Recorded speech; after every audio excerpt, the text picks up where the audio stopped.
C'est un public qui vieillit. Les jeunes n'y ont pas accès. L'audiovisuel public, vous le savez, Madame la députée, c'est un moyen d'accéder à la culture sur l'ensemble du territoire, y compris dans des lieux où il n'y a rien d'autre que l'audiovisuel public.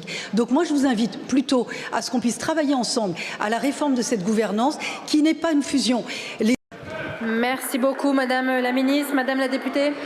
C'est ce gouvernement ou son prédécesseur qui l'avait extrêmement fragilisé. Votre politique, madame, c'est l'affaiblissement et l'appauvrissement du service public de l'audiovisuel. Vous ne trouverez aucune voix à gauche pour soutenir cela, mais vous allez le faire passer avec le Rassemblement national, comme les démocraties dites illibérales le soutiennent.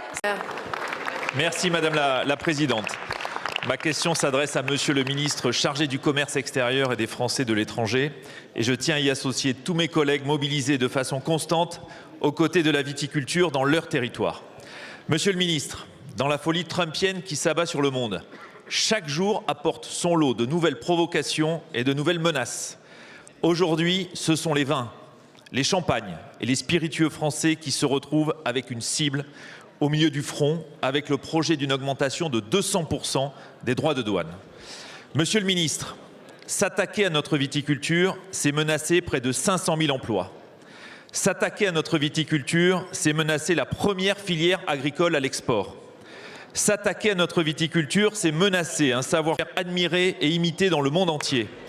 S'attaquer à notre viticulture, c'est menacer nos paysages, façonnés par des générations de vignerons. S'attaquer à notre viticulture, c'est menacer au final tous nos territoires. Je sais que cet engagement est d'ailleurs largement partagé sur ces bancs.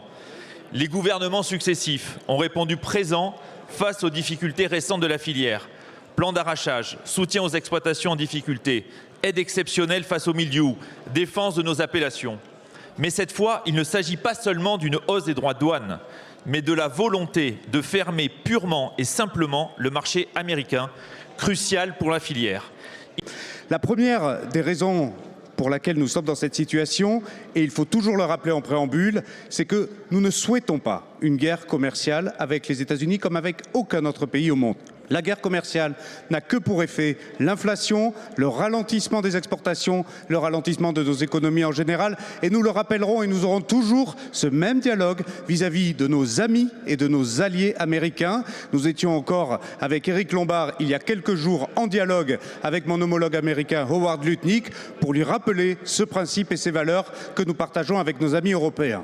Ceci étant dit, s'il y a effectivement des hausses de droits de douane imposées par nos amis et nos alliés américains, il faut que l'Europe sache répondre. C'est une question de rapport de force, c'est une question de puissance européenne et nous devons nous montrer unis.